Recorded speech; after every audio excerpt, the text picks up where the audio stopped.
which is why they came up with another concept or another key cryptographic algorithm or type of cryptography, which is called asymmetric key cryptography, right?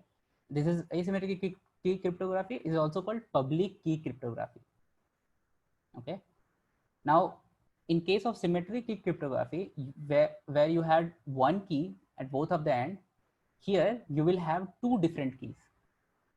So every party will have to generate their own key pair. And now there is a pair of key with every party, right? And called public key, which is visible to all of the whole network, even to the hacker it is visible. And other key is called secret key or private key. The private key is only with the intended party, right? So in case of public key, now you have again the same scenario where you have a plain text and you want to encrypt some message. So you will use the public key. So in case of public key cryptography, what happens that you use the public key in order to encrypt a message, and you use the secret key in order to decrypt the message, right? So let's say if I want to send some message to you, you will have your key pair and I will also have my key pair. Now, if I have to send a message to you, then what I will do, your key, public key is known to me, right? So I will use your public key to encrypt the message. Why I am using your public key? So that only you should be able to decrypt it, because only you have the private key. So when I am sending the message to you, I will first use your public key to encrypt the message and send it to you. And then you will use your private key to decrypt the message. Similarly, if you want to send the message to me, then you will use my public key to encrypt the message, and I will use my public private key to decrypt the message. So in this case, what you saw that there is no need of sharing a secret key with each other. Okay, the secret key is always with the respective party. So that is the problem that they solved with asymmetric key cryptography. Okay, so let's look at this into action. So here in this tab, I'll go to the symmetric key tab, asymmetric key, and let's say this is Alice and this is Bob. They both generated their key pair, and this public key is known to Alice, and similarly the Alice public key is known to Bob, assuming that.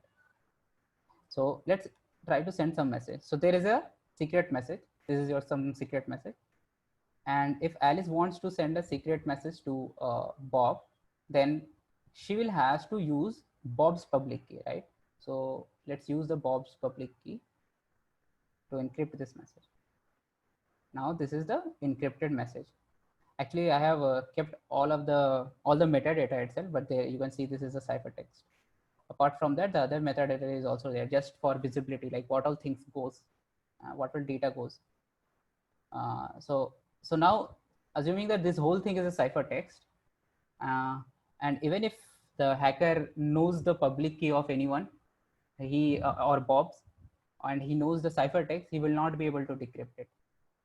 So let's send this ciphertext to Bob and see if Bob is able to decrypt it. So now the Bob has ciphertext, and Bob will use his private key. So what is his private key? This is his private key, right? And he got the message. This is your secret text. Don't worry about this quote. I think I did JSON stringify, which is why this quote is coming. So ignore that. But you got the point, right? Like the message gets transferred, and what is the benefit? That they did not share the keys. That is the benefit that they got in this cryptography, right? Now let's go back to our slide. So you saw that even in case of encryption, you see a gibberish text, and even in case of hashing, you see a gibberish text. But there is a difference between these two encrypted kind of text. And what is the difference? That encrypted text, which came from encryption algorithm, can be decrypted, which means it is a two-way. It can be converted back to the real message. Whereas in case of hashing, the hash cannot be converted back to the real message. Why? Because it's a one-way function, right?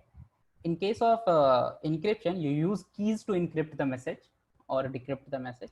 Whereas in case of hashing, you do not use any key, right? So it's a two-way function and it's a one-way function. So the purpose of encryption is to transmit the data securely, whereas the purpose of hashing is to verify the integrity of the data. Now, what does this mean?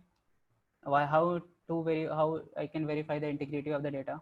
So let's say you are I want to send you a message. Okay, I have a message, hi. I put it in the hash function. I generated the digest D. Okay, now I send hi as well as D to you. Okay, now you have both of these messages. You have digest and you have hi. But then you want to understand that whether somebody in between has changed this real message or not. Like you want to know that if that message has got tampered or not. So what was the message? The message was hi. So let's say if somebody in between has changed that message hi to hello or something else. So but you want to verify the integrity of the message. So how you will do is you will take whatever the real message and you will put it to the same hashing algorithm and generate the digest D dash, and then you will compare these both digest, like whether the digest which I sent to you and whether the digest which you generated are same or not. If they are same, which means the message was not tampered and they both are same. So that is what the concept of integrity of the message. So you maintain the, it is used to maintain the integrity of the message.